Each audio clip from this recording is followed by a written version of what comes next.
Yeah, it's just so good. So good to see everybody. Oops, I think I have to say got it. Thank you for telling me about the recording. Yeah, so thanks for coming out. It's just great to see everybody, so many familiar faces. It's been a few years since we've been back to Alaska and back to Valdez, but we're always thinking about home and checking on the weather and checking on the news and all that stuff, keeping in touch with what's going on at the museum. So Valdez is a big part of our lives, even though Matt and I are no longer living there. So let's see, I wanted to thank everybody, of course, and Faith in particular, and the rest of the museum staff for organizing the event this evening. And I wanted to just, I didn't want to totally assume that people have read the book. But I am kind of assuming that most of you at least have read maybe some of the reviews or familiar with the content of the book, but just in case, or if it's been a little while since you picked up the book and taken a look at it, I'll just give a quick, like really quick timeline because I'll be referencing some of these things. My presentation is really not going to be a telling of the story. Instead, I'm going to cover some other topics related to the book. And then if you want to cover some of that history again, we can go over that during the discussion period. So just to get us off kind of all on the same footing in terms of the timeline. So we all know, I think there was a big earthquake on March 27, 1964. And that was really the beginning of the history for the new town. I'll move it. So 1964, there was a lot of cleanup going on in the old town. That was the year, within just a few weeks, really, even days of the earthquake, there was a determination that the town would move to the Mineral Creek site. The new town was designed, all of that in 1964. And then in 1965, that is the year when the lots were allocated to individuals and businesses in the new town. And 1965 was also the year of public infrastructure construction. 1966 was when the migration began from Old Town to New Town of individual families and businesses. And then in 1967 was the crazy year. That was the mass migration. And the deadline for getting out of Old Town was officially October 1st. So it took the rest of that year to really get folks moved.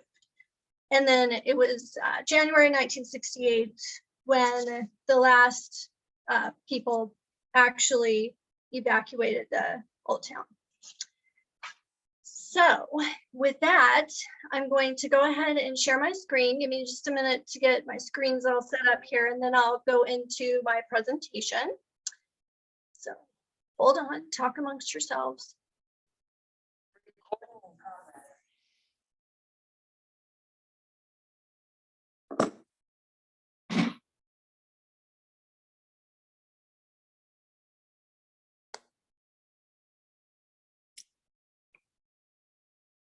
All right, Faith, let me know when you can see my slide.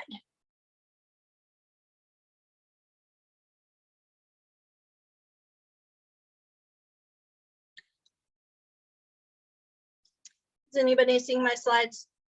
Yeah, we can see it. Okay, great. Okay, so you should just see the main slide, right? You're not seeing my speaker notes. No speaker notes. Okay, here we go. All right.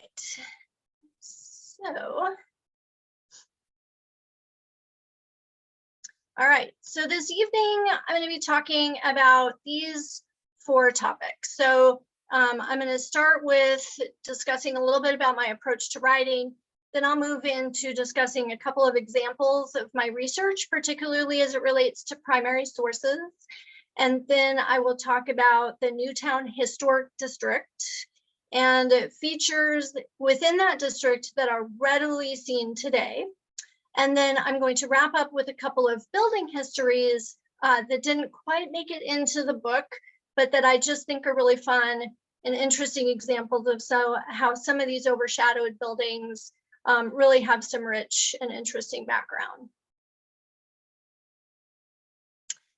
So I'm going to start with talking about my approach to writing.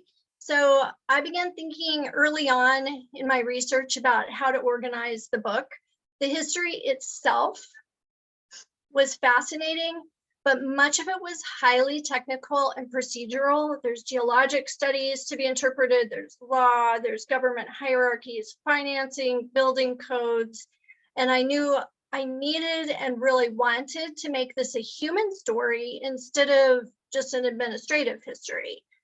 So as I conducted research, I also was reading other books to get ideas of how this particular story might go together.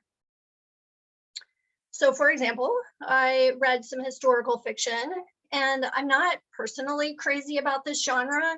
And I felt like after I had really gotten into the research that I definitely had enough of a storyline without having to manufacture one. The history itself, I think, was very gripping. So I dispensed with this idea pretty early. And then I also read historical nonfiction books, and I really liked how in these three books in particular, the authors kind of inserted themselves into the stories by sharing like their research journeys, their personal memoir or travel log. I wrote a lot of essays actually about my research and my time in Valdez, and I experimented with inserting them throughout the book.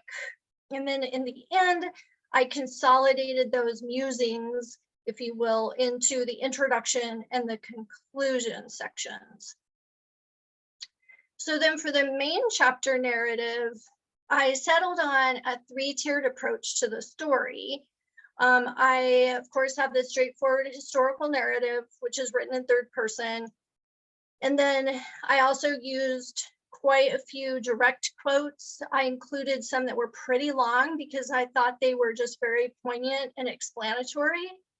And then I also developed a written form of living history that allowed me to draw together information in the way a person tends to observe and experience those events.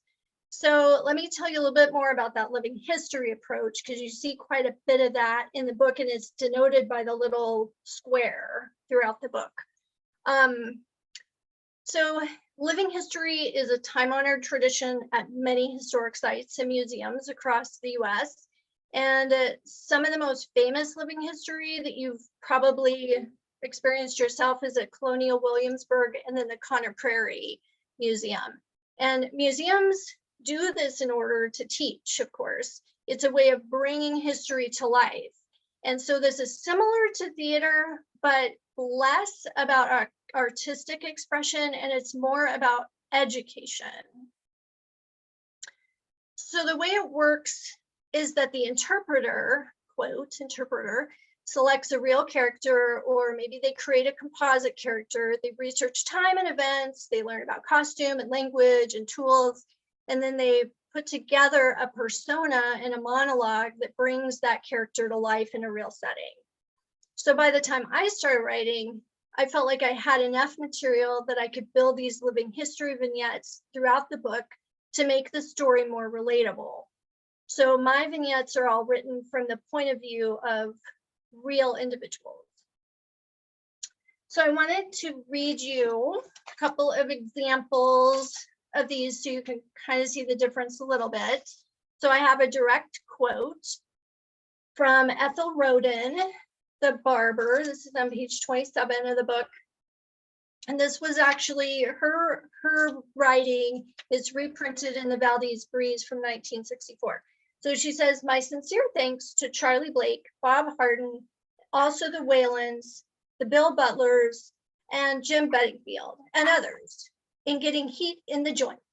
Certainly feels good to have a warm wash tub and bath, although there's much more work to do. Anyone wishing to volunteer a helping hand in conversation is perfectly welcome. The clip joint camp is located on the main drag, real quiet at 5th and Times Square. Hours 9:30 to 6 p.m. unless I'm out drinking coffee, cleaning out the former old clip joint, or down at the Pinzon. Signed, the only licensed taxpayer clipper in town. So that is Ethel. The real words from her. And then Bruce Woodford was the mayor at the time of the earthquake, and he didn't leave a whole lot of direct quotes behind, but he was a major player during those months following the quake. So I did some of these living history vignettes from him. So here's just a little paragraph from his point of view. So things are moving fast. Council meets often on street corners, in the school, and in the council chambers. There are so many decisions to make, and we hardly have time to educate ourselves before we're told that a deadline is upon us, or we need to write a letter or fill out a form. At times, we're frustrated and impatient. Since the earthquake, I've been to Washington, D.C. twice to meet with the government. I've traveled to Anchorage multiple times. I've run meetings with muckety-mucks from across the country. So those are two different approaches. So now I'd like to turn to the topic of research. Almost all of my research came from primary sources. I really enjoyed this type of research. It was a real mix of different sources that led me down a million rabbit trails. And this type of research, just by nature, is not linear at all. Sources kind of present themselves randomly and out of sequence. And I'll give you a couple of examples of that type of research. So my first example is of Helen Long. I just absolutely loved researching Helen, and I'll share a bit about the sources I used. So my first exposure to her was through her writing in The Breeze. And when you read the paper, you really get a sense of her personality. She just did a wonderful job of recording events and always gave them a positive twist, even when describing events that are clearly difficult or controversial. And I really wanted to know more about her. So 2 museum collections in particular contain information about her. There's the Helen Long collection and the Rita Dingman collection. So this particular photo, the one on the left of her in uniform, really grabbed my attention. So there's just nothing in the collection that this came from that explained anything about what branch of service she was in or when this was taken. And so later, as I was researching, I found references to her Coast Guard service in her Christmas letters and in her oral history transcripts, which are both at the museum as well. And I was pretty intrigued. I didn't know much about military history, particularly women's military history. So I went to Wikipedia, of course, and the Coast Guard history website, and discovered so much interesting information about the SPARS program, and just was so impressed to discover that she had been in the first wave of women to actually serve in active duty in the military corps. So I was thrilled to discover some of this about her early life. She did an oral history interview in 1985 with Marion Ferrier. That there was just some very great information that came out of that about the old town, about the earthquake, about the pipeline construction, just really some very helpful information. My research on Paul Finfer followed a different path. I first ran across his name in an article related to the urban renewal program, but it didn't really say what his role was. And so after I had read The Breeze for several months worth of The Breeze, I jumped back over to the city council minutes and read through the same period to kind of get those 2 different perspectives on the events. And then it was there that I kind of realized who exactly Paul Finfer was and his important role in the relocation. So I also reviewed the museum's Paul Finfer collection. And Andrew, I don't know if you remember this, but you described this this collection to me as being dense. And it's like, yeah, that collection is very dense. It's so much paper, but just filled with amazing, detailed information about the relocation and the design of the new town. I was personally interested in Finfer. Oops, hold on. There we go. There he is. So there's Paul Finfer. I was personally interested in Finfer and his work because my dad, Ralph Gregory, had started his career as an architect in Alaska during that same era. And as a matter of fact, when I opened this file and saw Finfer's headshot, I was just like, what? This reminds me so much of my dad from that same era. So I just immediately had a connection with Paul Finfer and just enjoyed everything about reading about the design of the new town.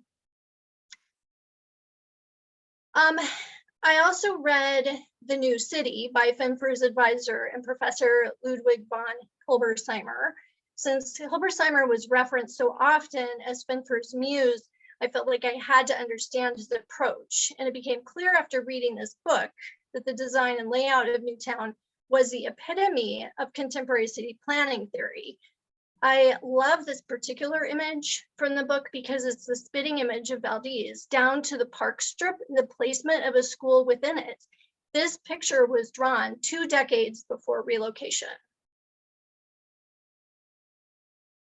So the council minutes are also full of the story of the evolution and debate over street names. And you can see the evolution in Finfer's notes here from, over here on the left where they've got all these names of people going on, and then they kind of morph into what we have today, more or less, which is streets named after rivers. And when you consider today how controversial place names are, it's kind of impressive that they were really ahead of their time and, looking at not naming streets after people, but after places. And as it turns out, most of these river names are indigenous names.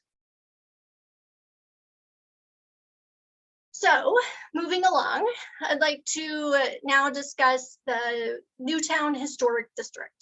So I cannot tell you how many times over the years I've heard people, both locals and visitors, talk disparagingly about the look of the town. I've heard people say that Valdez lacks character, and even that the built environment is ugly. For a long time, the design of the town and its buildings perplexed me too. But now, after spending 4 years researching and writing about the relocation, I have to say I really strongly disagree with those sentiments. Well, I think that some of the concepts designed into New Valdez weren't fully realized, and that some of the buildings became, by the 90s, at least when I moved there, kind of run down. I now believe that the new town is actually full of character and it is simply misunderstood. So I'd like to spend a little bit of time this evening highlighting some of the characteristics of the original new town that, to me, highlight the aesthetic of that period, along with the needs and desires of the people who survived the earthquake and went on to set their community on its path to the future. So let's first define the historic Newtown core. This area is the original R25 urban renewal project, sandwiched between Hazelwood and Mills, east and west, Hanagita on the north, and the harbor and the dock areas on the south. This contemporary photo might help you more clearly visualize the boundaries of that original new town as compared to other subsequent development. So it's this central core area between these red lines. So the underlying geologic features are themselves significant aspects of the new town's character. A study that was conducted by Dr. Henry Coulter and Ralph Migliaccio on the USGS categorically defined the glacier stream site as unsafe and determined that the Mineral Creek's alluvial fan was a safer place to build. So this study cleared the way for federal funds to be spent to build Valdez. And the study noted that unlike Old Town, which was literally built on sand, this site was made up of a compacted interlocking cobble that was less prone to breaking and fissures. So today you can also readily see one of the most important geologic features that makes up Mineral Creek, and that makes it a safer spot than Glacier Stream. Culture identified this ring of bedrock promontories that holds in the material at Mineral Creek. And he said that it would prevent the land from sloughing in the case of a seismic event. So this rim presents itself to us today as a series of photogenic islands. So we know them as Blueberry Hill, Meals Hill, that's the largest segment, Civic Center Hill, which is right in front of Newtown, Dock Point, AT&T Dog Pound Hill. So to contrast that with Old Town, the Glacier Stream site had no bedrock at all. And that is what led to and allowed for the awful waterfront failure that, that led to the deaths of the people in Valdez. Along with the geologic elements, many of the original city planning and design concepts from '64 are still visible today as well. One of the primary characteristics of Newtown is its modern zoning. At the time of relocation, zoning was widespread in bigger cities across the US, but was becoming more common in small and rural communities, but in Alaska really was not being used very much throughout anywhere outside of the major urban areas, which of course there was only one at the time. The Valdez zoning broke out uses by industrial, commercial, residential, as shown here. And then the zoning, for the most part, still holds to this day. We could actually do an entire presentation about the history of zoning in the US, complete with all of its purposes, court challenges, and controversies, but maybe we won't go there this evening. So the road design and traffic flow is another easily identifiable trait of Newtown's historic core. Von Hilbersheimer promoted the idea of arterials to keep automobile traffic away from homes. And he also promoted the idea of narrower feeder streets that terminate in cul-de-sacs in order to keep speeds and volume down. Finfer's interpretation of that in Valdez is Egan, Meals, Hazelett, Hanagita, and to a lesser extent Pioneer. And then Pioneer also served to separate the residential zone from the commercial and business districts. And of course, the Park Strip. The Park Strip is an icon of relocation and the centerpiece of Hilbersheimer's conceptual city. The residential streets terminated in cul-de-sacs at this green strip and allowed children to walk to school, because the elementary school was located in the middle where the college is now. And it allowed adults to walk to work in the commercial zone without crossing busy streets. It provided everyone with access to this vast green space for healthful exercise. So it was an ode to walkability, fresh air, and the outdoors. These were ideals of city planning that came into their own in that mid-century era. There are many other aspects of Newtown's character that are still obvious today. I've listed some here on this slide. Valdezans consciously and unapologetically took the opportunity to improve upon their situation. They lobbied hard for things like snow removal and sidewalks, which had been troublesome or absent in the Old Town. So along with the layout and design of town came a modern approach to the homes and businesses and public buildings. I found it fascinating to wander around town and try to identify some of these original Newtown buildings and learn more about how and when they were built. So it's important to, first of all, understand Newtown in its context. So here's some of what was going on in design at the time of relocation. So world-renowned architects like Frank Lloyd Wright and Mies van der Rohe, who was actually a colleague of Hilbersheimer, they were setting a new standard for the built environment. Art was going in a direction set by people like Bridget Riley. The mini skirt was a new trend in 1964. And this little poly side chair shown in this slide, it got all kinds of style headlines in 1963 when it debuted. In the Pacific Northwest, here are some examples of public facilities from that era. So this state court and office building was built in Ketchikan in 1973. It was designed by my own dad, Ralph Gregory. Here is a photo of the Shadle Water Tower, built in 1965. It's just a couple of blocks from my house in Spokane. And here's a picture of the UAF Geophysical Institute building from 1970. And one of our favorite Northwest landmarks, the Seattle Space Needle, was erected in 1962, right before the earthquake.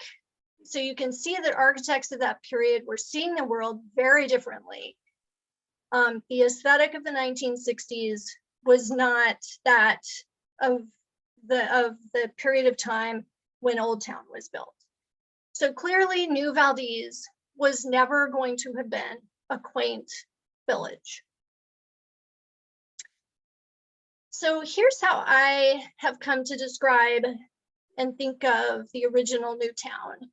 So I think of it as a refuge for people who survived a devastating natural disaster. I think of it as a place that was affordable, that reflected mid-century modern aesthetics of openness and clean lines and a lot of glass. A place where there was modern systems that were energy efficient, and a place that really took an effort and took the time to integrate natural elements, especially scenery and heritage groves of trees. So I wanted to give you just a few slides that combine some of these different looks of buildings around town, so that you might be able to kind of see them as you wander around the future. So in terms of affordability, the trailer house, the mobile home, really held down the low cost end of that spectrum. So in 1965, when people were trying to make their decisions about what to do and how to move into Newtown, these were inexpensive to buy and install, and they provided a quick refuge for a family. Many of these trailers have been brought in by construction crews and by the Red Cross. And so there was a lot of used ones floating around that could be acquired for even less. Keep in mind the double wide came on the market in 1962. And it really thrills me to no end that the first family to migrate over to Newtown did so in a trailer. So the ranchers were also on the more cost-effective housing side for Valdezans. A number of contractors were building these around town. And so you see a lot of these interspersed throughout this historic district. Ranchers, of course, were common across the US. They were pretty frequently found in the newly developing suburbs of the US. And then also kind of on the affordable side, but with more added options, were these spec homes. So like Far West Homes, like Governor Walker's father was putting in to New Valdez. There were a number of other contractors who were putting in these homes where they'd offer like a few floor plans and then different finishes, paints, and that kind of thing. So you see a lot of these around the historic district today. Here's just a couple of fun ads from the Valdez Breeze from that era. I don't know if you can read this slide, but on the top of the features that are listed for this Cap Homes ad is insulation. 3-foot or 3-inch fiberglass insulation in outer walls, 6-inch fiberglass insulation in the ceiling. So while we take this for granted, in 1965 and 66, this was kind of new, and this represented an upgrade for a lot of people. I remember I grew up in a house in Ketchikan that was built in the 30s, and my dad remodeled our house when I was growing up. And I remember the things that he pulled out of the ceiling that people had used for insulation before: newspapers, old long johns. So this was definitely a moment of upgrade for many people. Metal and steel buildings were, of course, a great opportunity and an option for people, especially for commercial uses. They were practical, utilitarian, and durable. And of course, we have an excellent example of one of these original buildings down at the harbor where the museum annex resides. So another tenet of the whole von Hilbersheimer movement and concept was to try to use the natural surroundings to inspire design. So there was discussion for a very brief moment, very early in the design phase of the new town, about encouraging this mountain or Swiss chalet type architecture. It was controversial from the moment it was brought up, and it pretty much just dissolved. Probably because of the controversy, but a lot because of just time and focus as well. You really can't forget that people who were building and moving were still suffering from grief, from loss. There was a huge amount of uncertainty and fear. This was not HGTV, this was survival. That anyone ended up integrating any sort of design elements into their homes and businesses is nothing short of miraculous. Nonetheless, a couple of buildings did end up following this kind of Swiss mountain architecture.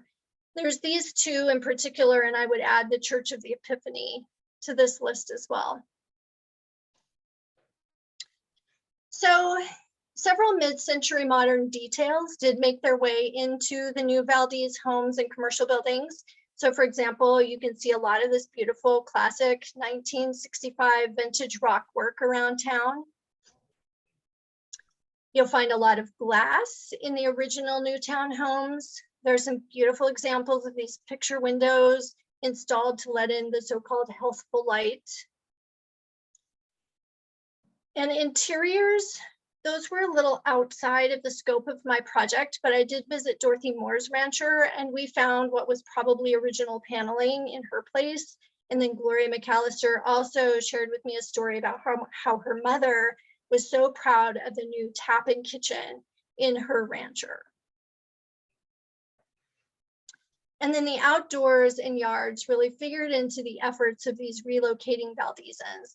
Many eventually planted grass and native trees, and they can be seen in Valdez today. And I fondly refer to these groves of trees as heritage groves. So moving on, I'd like to just end my formal presentation by sharing a few brief histories of some original Newtown buildings that didn't quite make the cut for my book. I just think they exemplify the kinds of rich stories that are held within the walls of these buildings that have often been overlooked and overshadowed. So the Huddleston Fourplex. Construction of Newtown began in 1964, and by 66, it was clear there was a housing crunch, especially in low income and rental categories. So this crunch was driven by the influx of contractors and anticipation of Harborview employees, because Harborview was growing.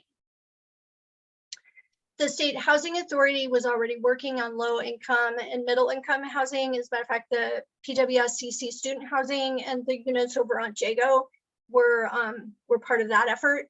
The Teeters, the Walker DeVault Partnership, and Chris Berg also had projects going. Well, Ray and Jean Huddleston also decided to get into the rental game.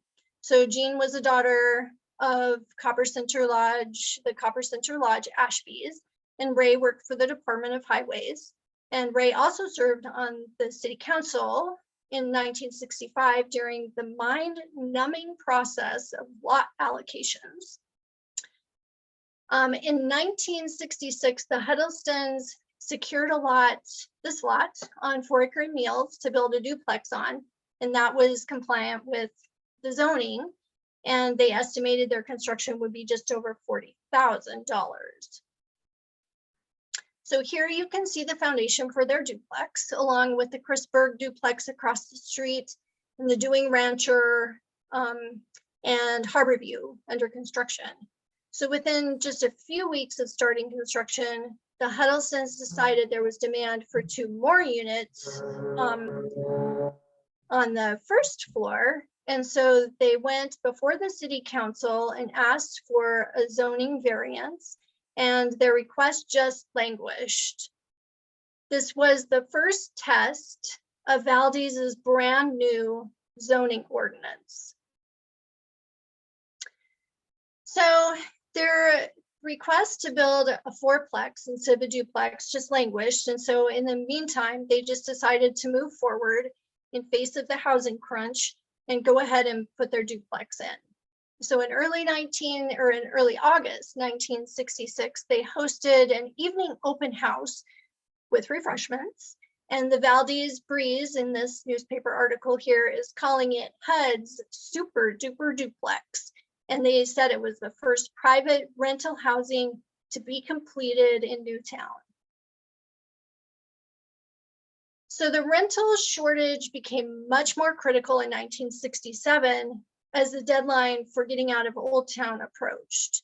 So that summer, Ray went back to the city council meeting, and this time the council and the Planning and Zoning Commission approved his request, and they rezoned that area from 2-family to multifamily and cleared the way for the 4-plex that stands today.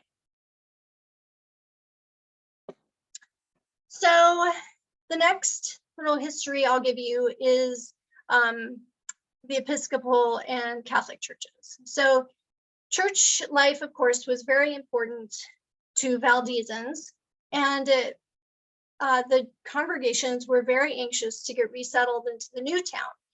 So by 1965, quite a few churches were already planning their move. So there was a First Baptist, Assembly of God with their children's home, Latter-day Saints, St. Francis, and the Church of the Epiphany, which was at that time was an interdenominational congregation. So everything didn't go perfectly smooth for the church folk. For example, Epiphany asked to swap lots. They wanted to get from residential out into the commercial zone. St. Francis kept asking for lots that already had dibs on them.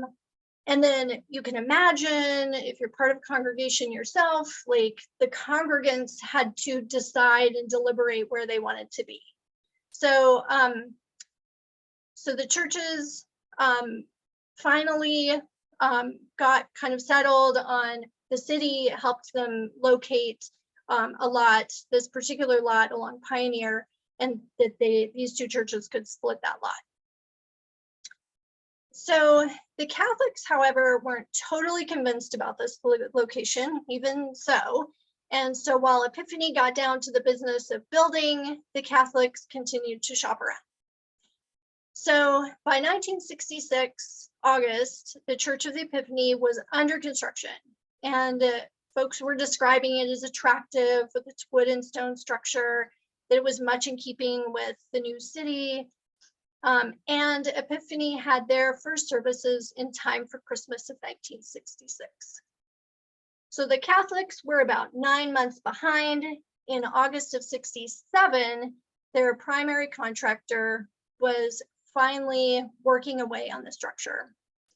The roof went on in September of 67, and it was described as a most interesting edifice by the Breeze. In October, on October 20th, 10 days after the Old Town deadline, The church was still under construction, and it wasn't until the end of October when the stained glass windows were finally installed.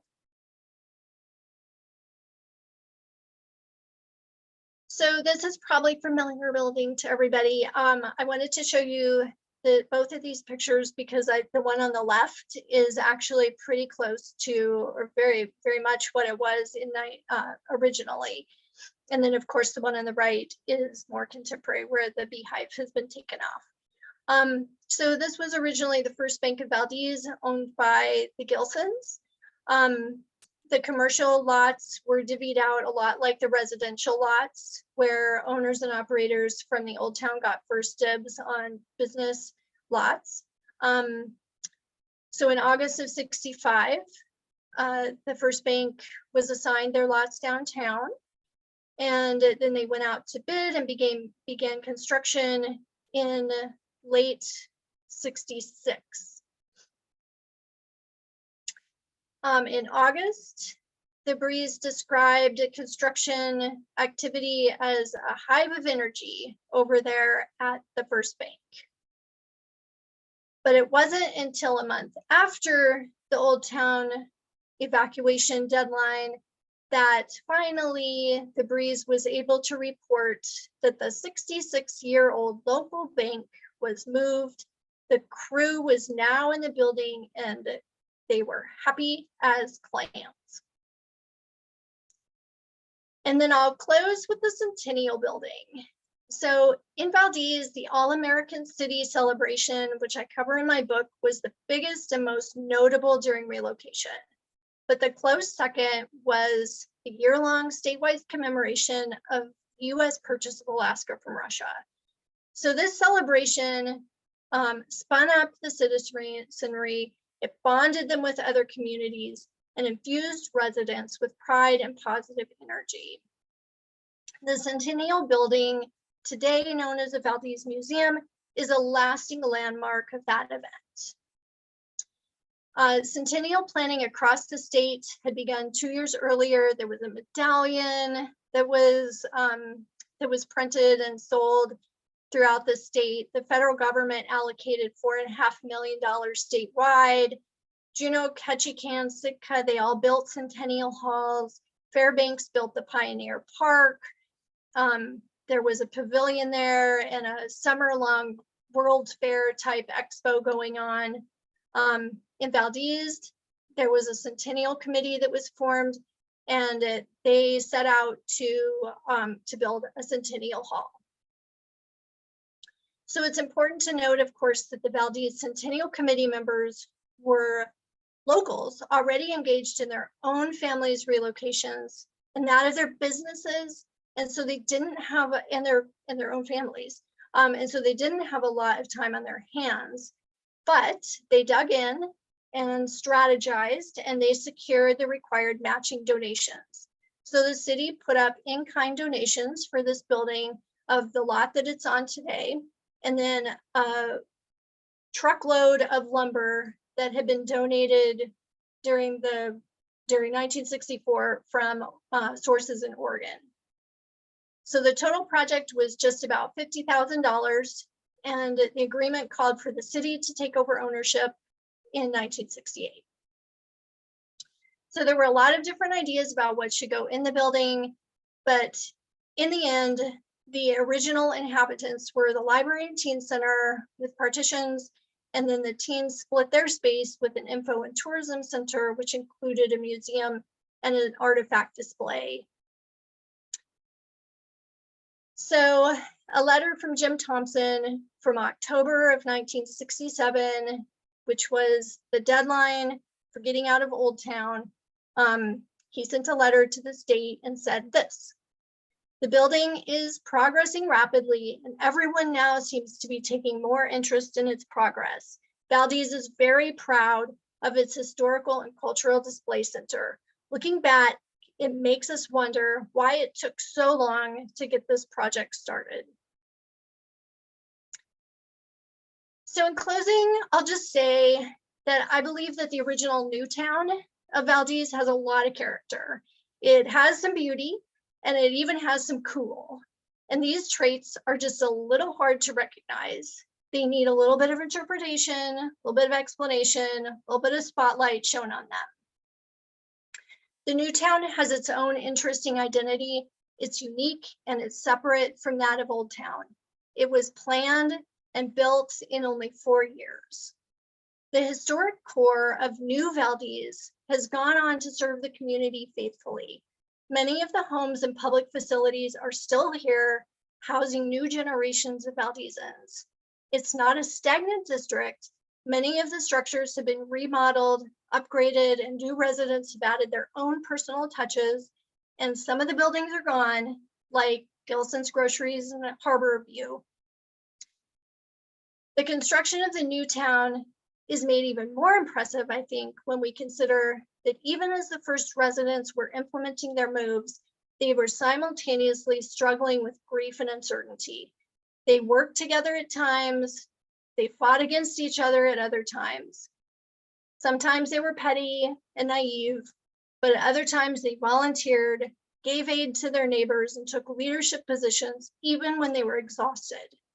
Together with the federal and state government agencies and the staff that funded and support the project, they kept Valdez on the map.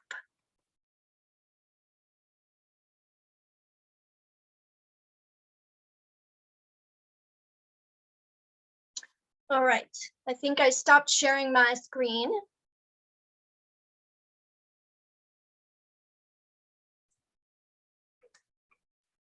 That was great. That was great.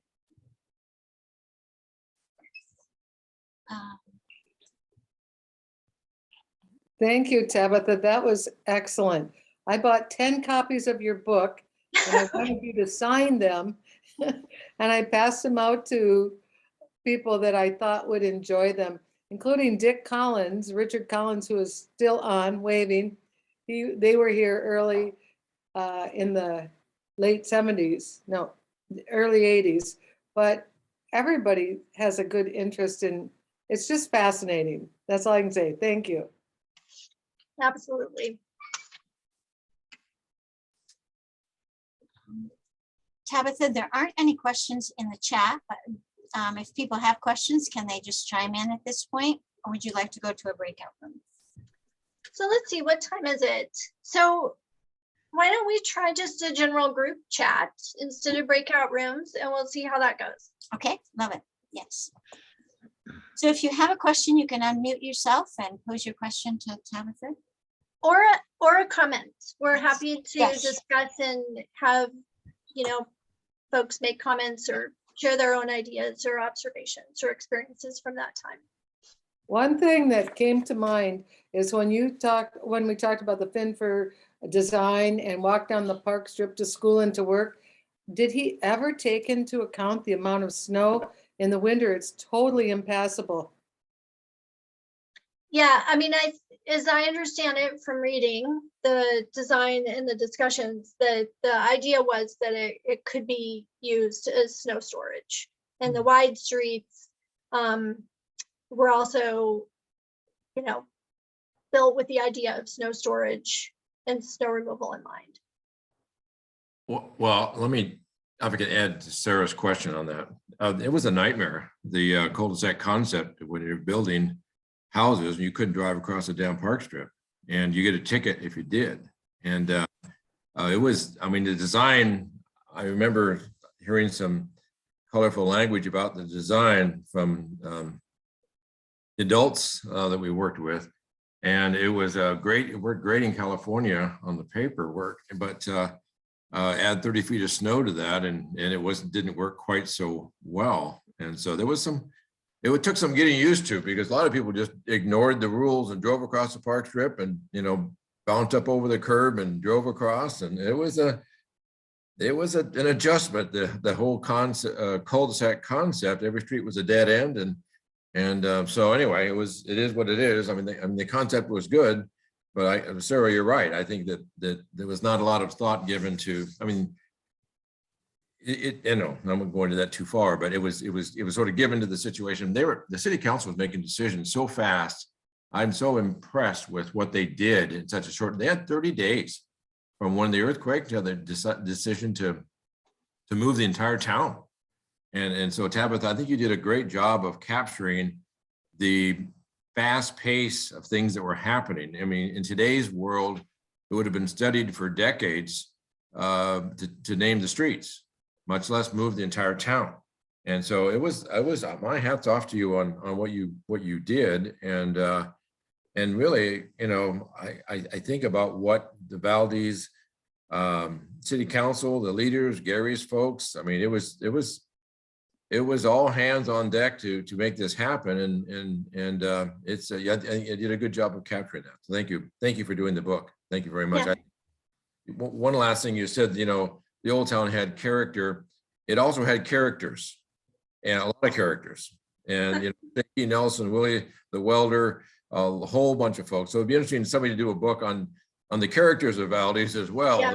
The Red Farriers, you know, it was a anyway, thank you for doing the book. It was quite a project. I know, Sarah, thank you very much for giving me a copy.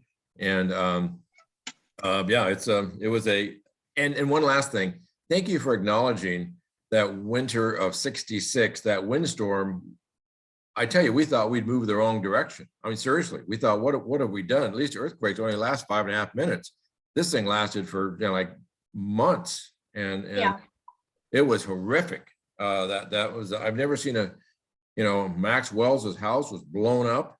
Literally, it didn't blow down, it blew up, and the floor were upside down, the sheathing were on the bottom. I mean, it was, I don't know, I don't think we could record winds back then, but it had to be in the 120, 130 range stuff. I don't know.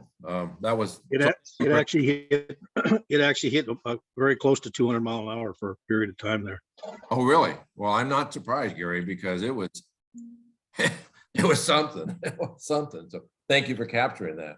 Yeah, I don't know how closely you looked at my footnotes on that, but my husband Matt actually rallied some of his National Weather Service friends to go back and look at the weather data, and it was a phenomenal meteorological event.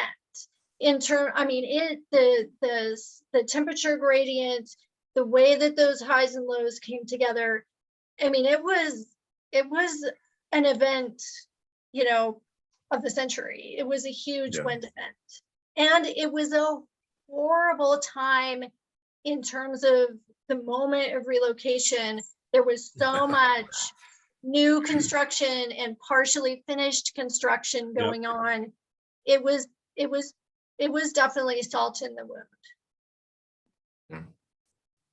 Yeah, this is Gary. I'd like to echo what a lot of what Bill said, is that I really appreciate that you covered a lot of the politics, the interactions of the people that went on during these, you know, the intense time period where they're developing the plans and arguing over the ideas and all that is really good. And it's surprising and amazing to me that you were able to get that much information and from all the interviews and everything. I'm very impressed. And as far as that windstorm goes, real quick little story. During the middle of that windstorm, my brother and I saw lights over the city dock. We couldn't figure out what was going on, so we actually jumped on our snow machines in the middle of those super high winds and actually rode the snow machines down to the dock. And what we found was a Hercules aircraft trying to bring in emergency supplies to the town. And it was hovering. You could hear it roaring, just as going as fast as he could, and he wasn't going anywhere. He was just sitting there in dead space, like a helicopter. And finally, he just banked and disappeared. But that's how fast it was blowing. Wow. Well, one thing during this whole thing, there was a period of time when we'd moved to the new town, and we had a population of about 600 people. I mean, it was close. It was a close call whether we were going to rebuild the town or not. And a lot of it had to do with economics. We had no economics. And thank goodness oil was discovered and things developed. We know the history from that point. But there was a period of time when the future of Valdez was very much in doubt economically.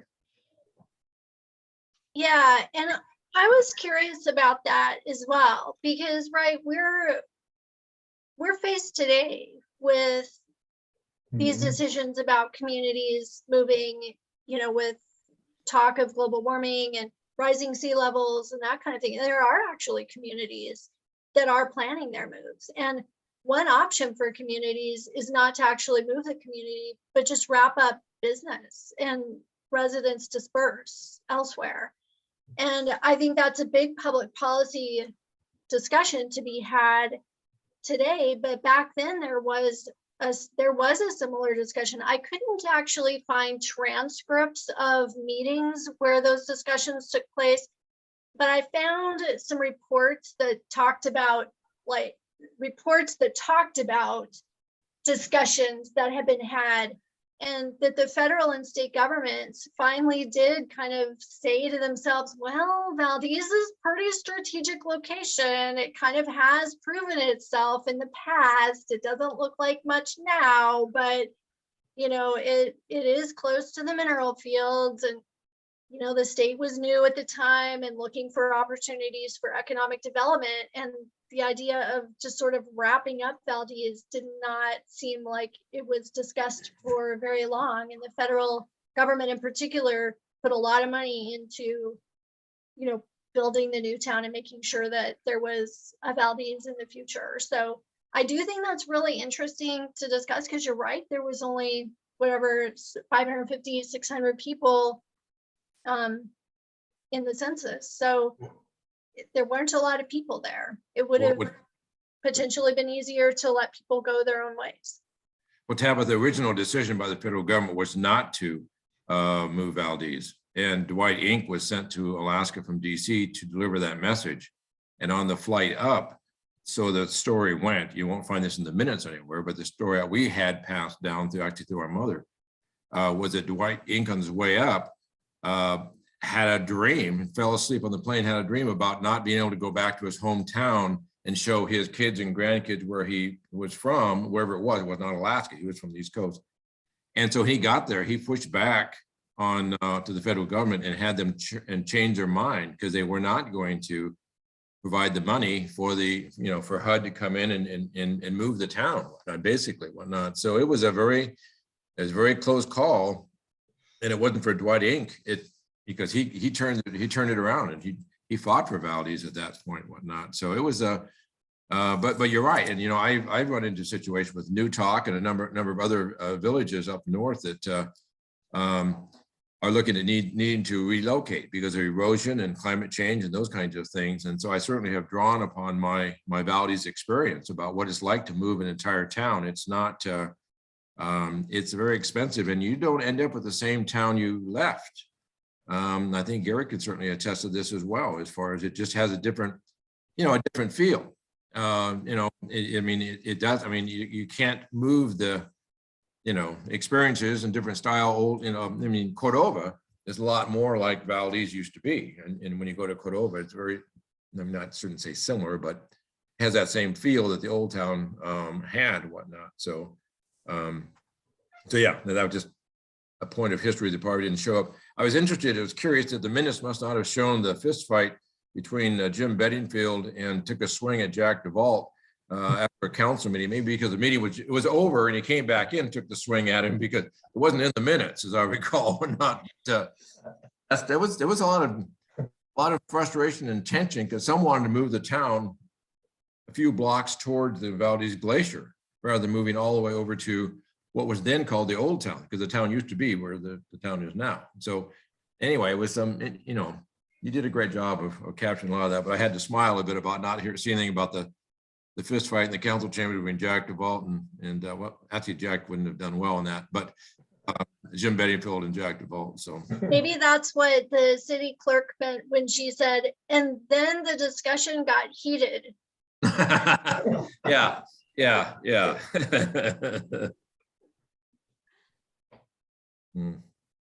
I have to say, Tabitha, I applaud your book, because as chairperson of one of the roadhouses, we honored the move to Valdez, to the new Valdez site.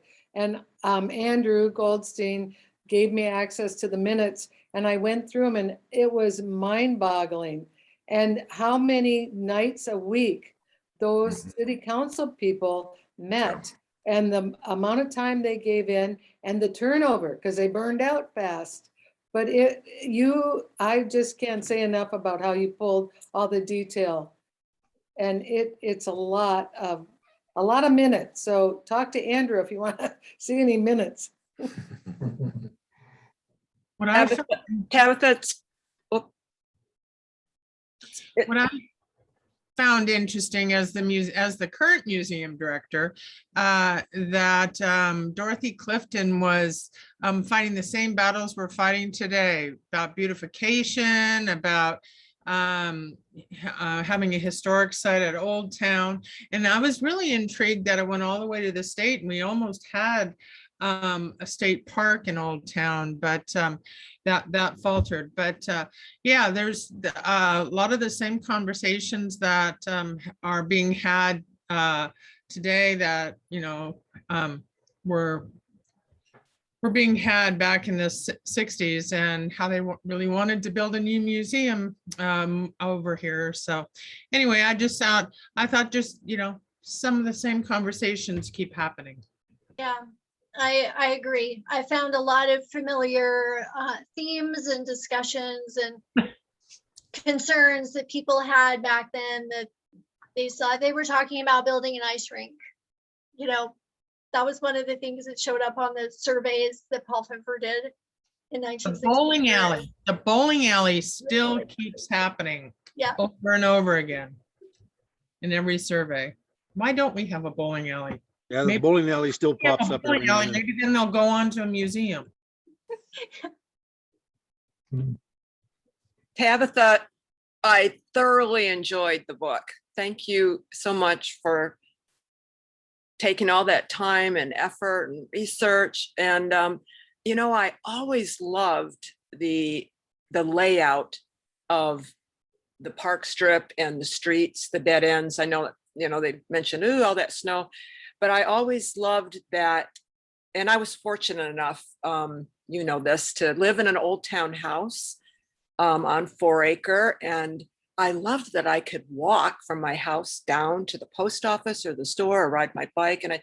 And so when I saw the diagram, you know, of the Plan City way back when, and Paul Pfeffer, I was like, when I saw that diagram in the book, I was like, there it is.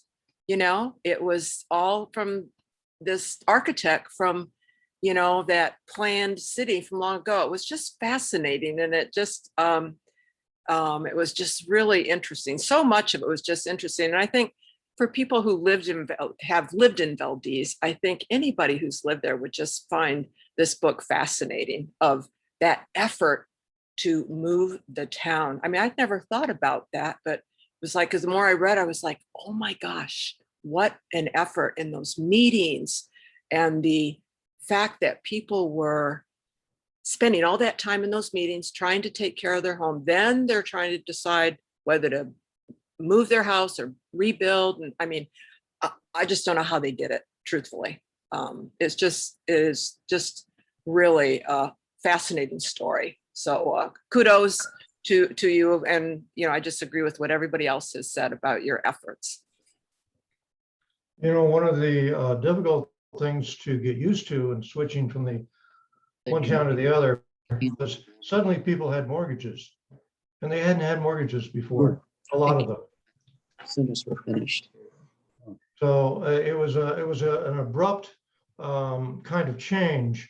The other thing is, I remember seeing Owen and Nancy Mills driving out in his old car out to the old town site, because they owned the land. Their family, their foundation owned the land that the town is at now. And they would drive out on a Sunday drive, and just, you know, there was a little sign that said Valdez Beach. It wasn't a beach, it was rocks, but is what we had. And they drive around, and then they drive back. And then after the quake, Owen made the land available to the city for $1, and as long as he could own the land around the city at no tax. And that was the deal essentially that he made, as I understand it. It got very complicated. that particular thing was years long in settling. And I think what Governor Walker said earlier, how, you know, there's just a lot to that story. And yeah, Mhm. it And it wasn't was very unfortunate because I think the intentions were honorable, very honorable, what Owen Meals did. Right. And I think that I was disappointed that his last years ended up in, you know, battling with the city over the issue about the tax exemption. And I just think that was unfortunate because he really did it with the best intentions. He really did. He was not trying to take advantage of anything at all. And so that was, and you captured it well in the book as far as the, you know, what went on. And I'm sorry that he had to endure that because he and Nancy were pretty wonderful people. Tabitha, I wanted to thank you so much for sharing your story and talking about it. I have a total new appreciation for Valdez, and I have to say that it actually is getting more beautiful since you've moved away. There's a lot of, I mean, you should see that yellow building, and it's got a beautiful entryway now, and there's a lot of good things happening. And I'm wondering what you're doing next, if you have another project, or also if you would consider writing more about the rest of the story, like, you know, the houses up like where I live in Mineral Creek, or, you know, what happened, what's the story behind that? And also the whole medical story in Valdez would make I think would make an interesting book.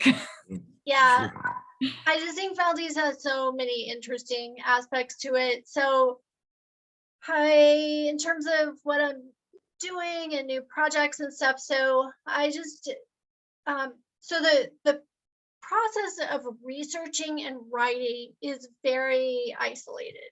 So there were some interviews, there was some interaction with some of the museum folks, you know, just during the process, but it's a lot of reading. It's a lot of time online. It's a lot of then writing and rethinking and drafting. And so that was 4 years of just a lot in my head, and, you know, a little bit of interaction, and have a book club or a writing club and stuff that, you know, I did some, you know, expose some of the writing to and stuff. But yeah, so right now I'm really enjoying talking about the book. so I'm really into talking right now. And I feel like there's just a lot of interesting themes about the relocation that make it very relevant for not just our community or the community of Valdez and those of us who have lived there, but I mean, there's a real case study there for these communities today that are thinking about relocating. There's inspiration in that story. There's instruction in the story. There's just all kinds of interesting things there. So I think there's a lot I still want to like talk about with the book and the story of relocation. So I'll do that for a while. And then I do have another writing project in mind that has more to do with my hometown, Ketchikan. So I might get into that at some point, but yeah, I would consider doing definitely more. I'm enjoying writing some essays and some short articles that draw from the material that didn't make it into the book. So I really like those building histories and all that kind of stuff. Do you have a website or a blog that you could put in the chat so that attendees could keep track of you, what you're up to? I'm going to try to do it right now. Yay. I don't have a blog, but I do have a website, and I don't have a lot of news on it right now because I've just been focusing on presentations. But eventually I'll get back around to that.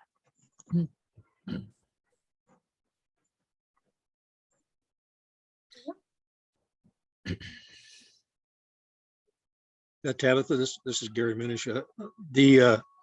My family was the benefit of one somewhat unique discussion as far as swapping properties and everything, because we lived 2 miles out of town. We were outside of city limits, and at first the government organizations, HUD and some of the others didn't want to include this because we weren't part of the city proper. And, but with help from people on the city council and other people in town, they ended up including us in the move and gave us, because we had a large homestead, we got a lot in town plus a lot outside of town on the side of the hill there. All So right. that was somewhat unique. Yeah, so I think your place up on the hill was just outside of the R25 boundaries, right? Right, You would have yeah. been just outside of that. Yeah, Yeah. very interesting.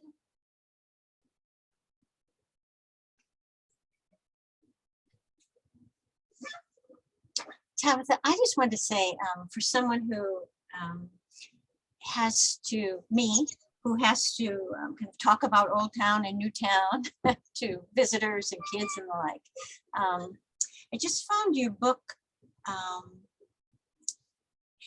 I really enjoyed learning more about the different people who were involved in greater depth. It's a little bit like an onion. There were so many layers to people. I saw Owen Meals in a new light after reading your book.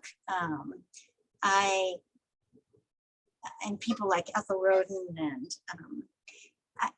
so I think I came away in part also not only thinking that the people involved were complicated, but the situation was very complicated, and it didn't move forward. Things didn't move forward easily or without impediments. It was just a, and at the same time, you were able in your writing to take a series of complex events and process and people and make your book into something that was very readable, very palatable. I was telling someone it wasn't a book that I put down and said, oh my gosh, that part's just too much. It was something that I just went to on a daily basis and ingested and really enjoyed and came away learning so much more about that experience and the transition. So I appreciate your writing that book so much. I know a bit more as a result. Thank you so much. Thank you. I just really enjoyed how complex and complicated the people were. I just think, a lot of times with history, we like to celebrate and, kind of like promote and do the fun pieces and make it kind of glossy. I just think that's really natural and it's very common.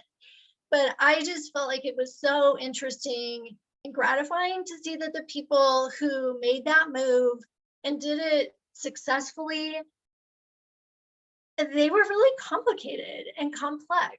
And, they had a rough time of it and they came out on the other end. So we can too.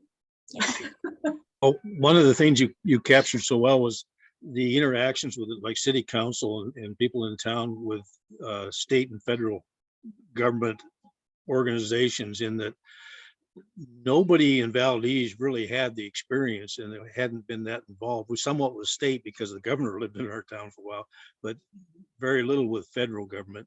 And so there was lots of opportunities for the government to kind of run things and do their own thing. And then the people stood up for themselves and combated some of those decisions that were going to be made.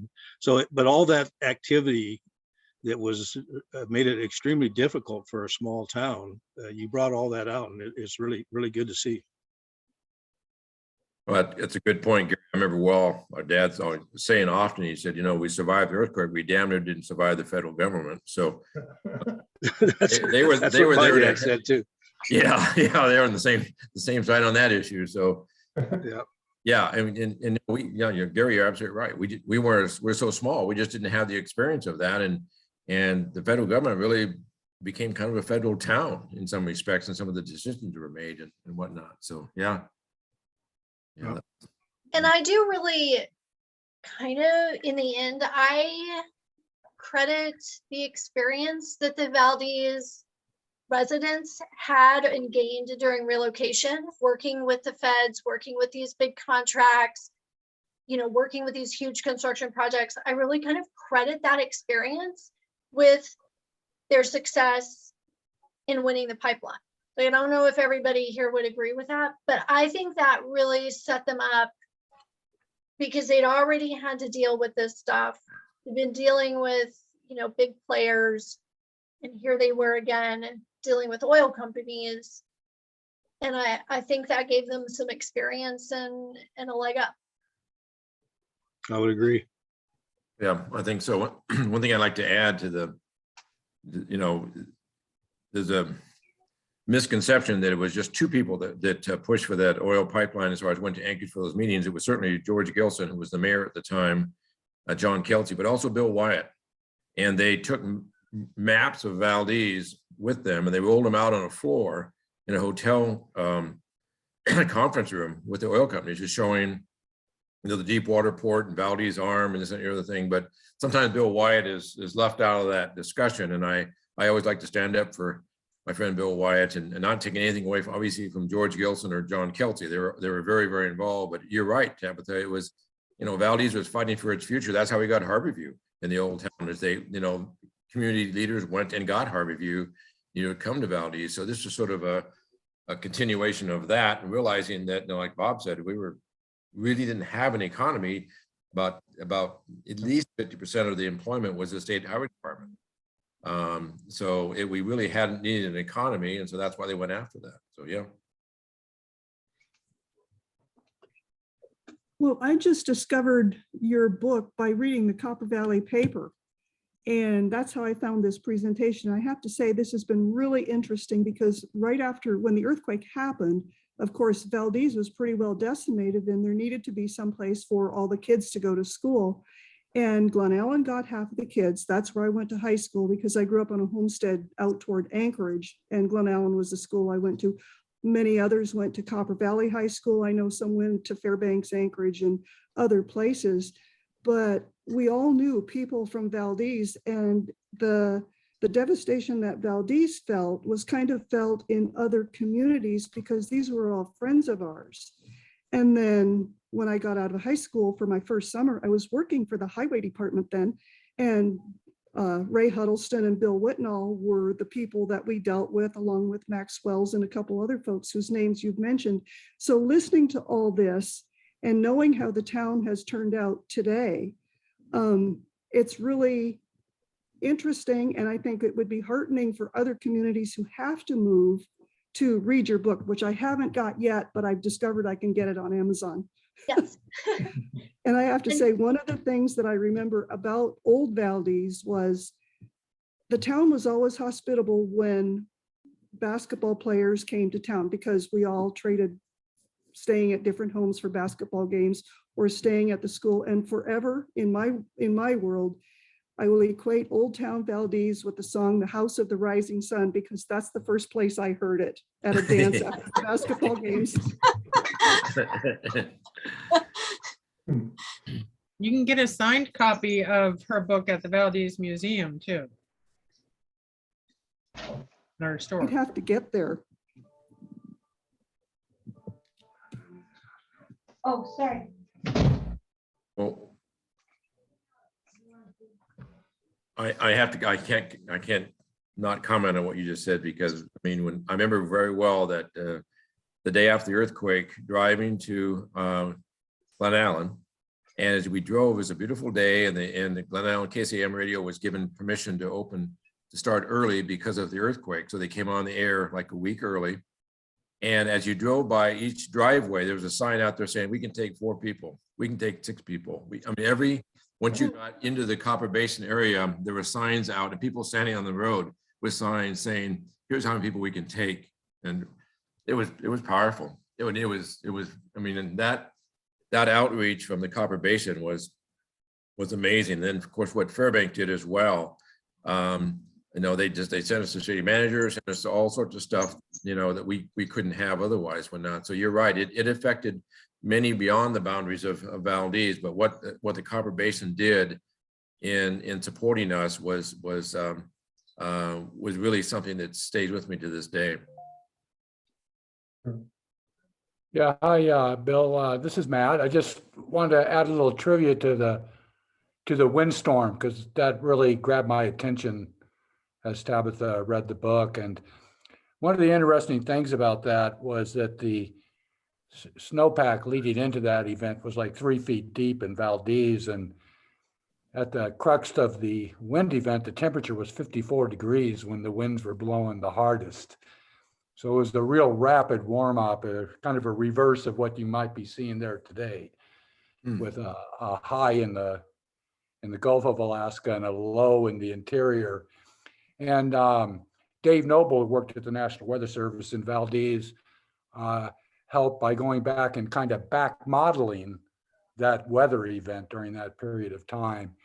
And there's also some climate records showing the daily temperature in Valdez. So you had 54 degrees and you lost all your snow, and just a real profound event on a number of levels.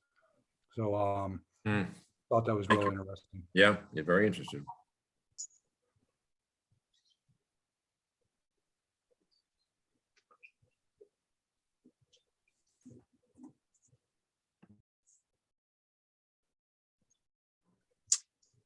Do we have any last questions for Tabitha, or comments, or something we want to share?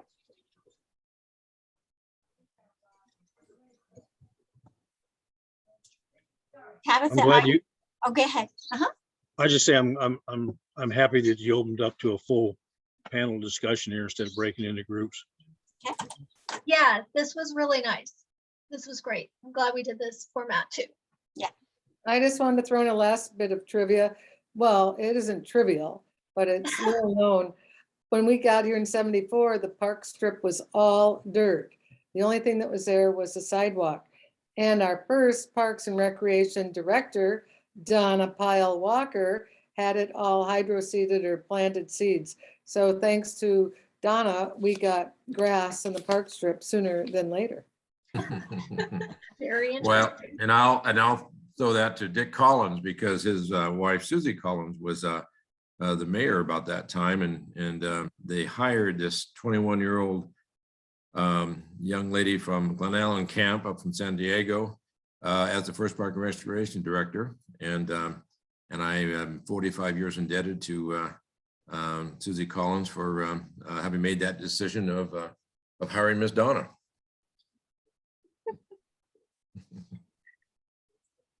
Hey, Faith, it looks like you have a hand up. Who is that? Maggie, you can unmute yourself. Yeah. She is. Yeah. I think that was us. This is Paul Nyland. Maggie's here as well, but I had a question. Mr. Matt, had a question about the move itself and the decision to move the town, because from what I understand, was a sort of a long process, and I'm sure not everybody was on board with leaving their houses and their property. How just I missed the beginning of the talk, but I was just wondering if you research brought any of that up, and what the just seems like a really interesting, because that was a huge decision, like you said, to even continue the town and to spend for the federal government to invest all that money in moving the town. But then I imagine they have to make people leave their places somehow, or I'm just Covers that in her book. So I think for my research, there really was no way that the town was going to remain at Old Town.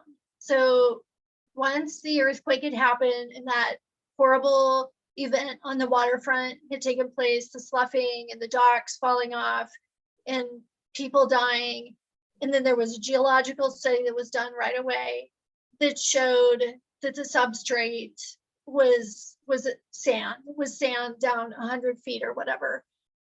There was no way the federal government was going to put money into building and rebuilding and fortifying a town on the delta of the glacier stream. And so then it was, I mean, I know that there was conflicted feelings, but there was kind of no other choice.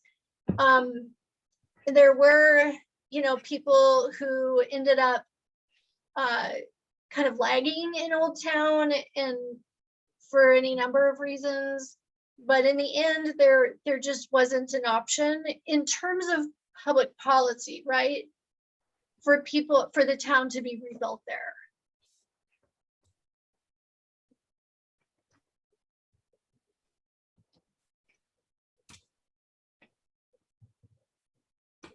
But I think one of the reasons that the town was rebuilt, candidly, was it was a freight hub for Fairbanks.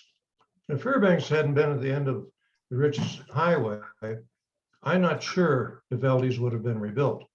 That had a lot to do. In those days, it was really the only lifeline we had because oil hadn't been discovered or anything else, or at least certainly no way of bringing it out had been discovered. So in those days, it really was a very dicey decision. But the decision itself was made pretty darn quickly. And I Yeah. think Tabitha, that was the amazing part, was how, of the whole thing, is how quickly, you know, to one community about 4 years ago up north, looked, it needs to relocate. And they had been arguing literally for 25 years about where to locate where to move the community to. So want to go across the river, someone to go, you know, down the coast. And I just marveled at when I looked up those minutes one time for Valdez, it was 30 days after the quake when the resolution was passed to move the town. So that was unprecedented. Certainly in today's world, you would never be able to move that quickly. So there were some gutsy people in Valdez at the time making those decisions at the time that, you know, and, you know, so it was, you know, it was fast. And, you know, you think about it, it was what, 4 years, Tabitha? I think that's what you said. It was from sort of start to finish, I guess, until the last one was out. That's pretty fast. And, you know, in this day and age of when you go to a, you know, piece of raw ground with no utilities and no infrastructure and no nothing, you know, so yeah, it was pretty amazing. And a lot of houses moving down the highway. Yeah, exactly, Gary. A lot of houses moving down the highways, right? The Harris family, huge part in the you know, moving to the new town. They moved the biggest buildings, DOT warehouses, and I mean anything that was really big. The Harrises were one that moved it, whatnot. I mean, Tackett came to town for a while and sort of skimmed the cream and got, you know, did well and left, but you know, the Harrises were big part in that. So. Well, speaking of that, I remember when our dad came in the room and said to my brother Bill and I, well, we're no longer in the house building business because, of course, the town was destroyed, so we weren't building any houses anymore. But he says we're in the house moving business. And I said, well, that sounds really good, Dad, but we've never moved anything bigger than a bread box. So how are we going to do that? He said, well, I don't know right now, but after we move the first one, we'll really know. And we did. We survived it. We moved 6 or 7 houses, and oh man, I'm glad that was over.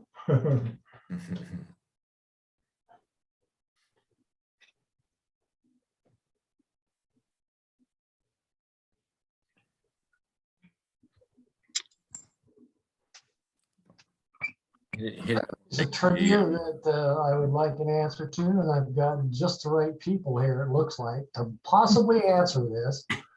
I've always been led to believe, since I came to Valdez in 1970, since we bought our house in 1984, that the warehouse on the waterfront, where the Old Town model is today, housed, and hopefully not for too much longer.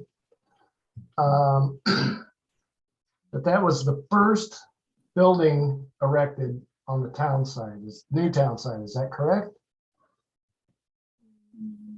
It could have been. I mean, I think the other one where Waterkist was, I think that actually was the first one. On the dock itself. Eleanor had that. So I think that was the first, that actually was the first one, I think, but I don't know. There was a lot of stuff happening, but it's close to the first one, I think.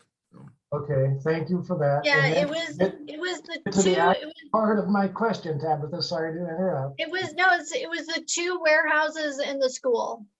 Those are the three buildings that were first built and completed. And they So- were all metal. They were all metal construction, steel and metal. One of the theories of the school was there was some concern was how are we going to get people to move?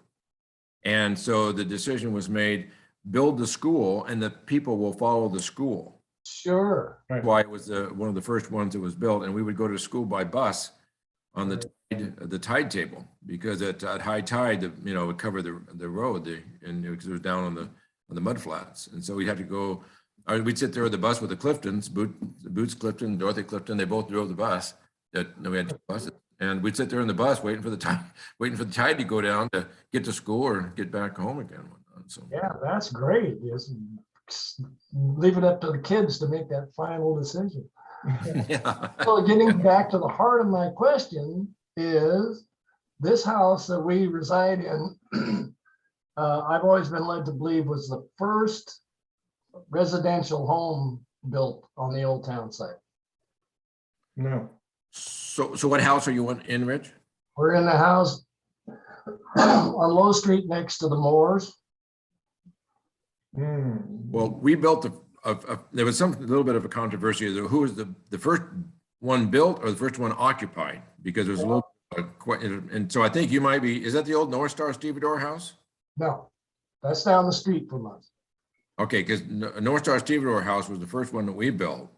It was the Days house. And Woody Woodman built a house for Halton, where Haltnesses lived on the corner. So there was some question about whether, and I technically, I think it was Woody Woodman built the first house, I think, as far as he finished the first house or however you wanted, but it was a kind of a close call, as I recall, on that. So There were definitely, I mean, you can look at the building file at the city. That's where I got a lot of information about some of the specific buildings I used as kind of case studies, like the Doings Rancher. And so there were a handful of residential homes, single family homes that were built and finished in 1966, but only a handful.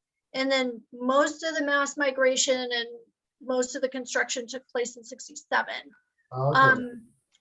So I think you could find pretty readily, I mean, not to overload Paul and his friends with people doing research on their houses, but I mean, those files are really complete and they go back to relocation. And you can find your certificate of completion in those building files. And it's, you can get I mean, I found building permits and, correspondence with the building inspectors. And so yeah, that documentation is there. I'm not sure, like you could see if yours was built in 1967, I don't think it could be considered one of the first, because there were a few that were actually built and inhabited, like the Doings moved into their rancher in 1966. Oh, great, thanks. That helps.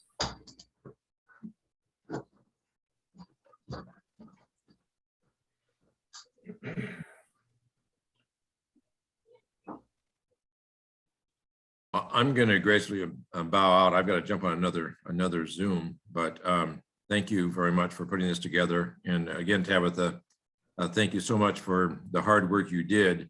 And Matt, thanks for researching that storm and Gary talking about that, because I always wondered how hard that wind blew. Now I know. So thank you for that. And everybody have a good evening. And I think this book, there's at least 12 communities in Alaska that need to be relocated. And now I think it's actually gone up from that. It was 12 some years ago. I've seen numbers since then much higher. I think it'd be helpful for them to read this book and understand the dynamics of a move. And it's expensive, not just from a cost standpoint, but emotionally is an expense associated as well. And so anyway, I think it's good. And I certainly would recommend that to communities that are looking at having to make that move, to see what Valdez went through the kind of decision-making processes that went through to make that happen, because it's an expensive process in more ways than one. So thank you again, Tabitha, for that. And good to see everybody. Gary, next time in Valdez, we need to get together. I'd like to see more of your photography you've been taking and whatnot. So, and Bob Fulcher and Homer. So I'll definitely be seeing you. And so anyway, thanks everybody. Have a good evening. Thank you. Good Thanks night. for your comments, Bill. Bill. Very interesting. Thanks, Bill. Great All job, right, Tabitha. Faith, shall we wrap it up, Faith? I think that sounds like a plan. Yes. Okay, thanks, everybody. So good to see everyone. And thank you, Faith and Andrew, Patty, Marcia, all of you. At the Thank museum. you, Tabitha. You know, in the museum field right now, it's really important to expand the historical narrative and really get new perspective on things and not celebrate history, but really look at it in a new lens. And you are doing just that. So thank you so much for your wonderful book. And thanks everybody for coming out tonight. Have a wonderful holiday. And if you want to leave your contact information, don't forget to write it in the chat.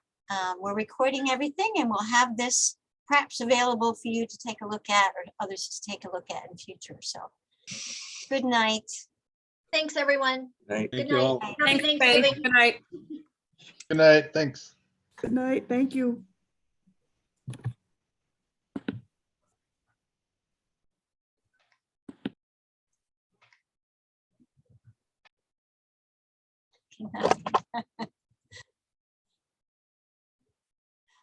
Yeah.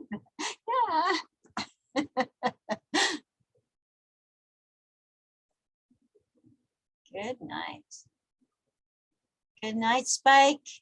Good night, Nylands. Good night.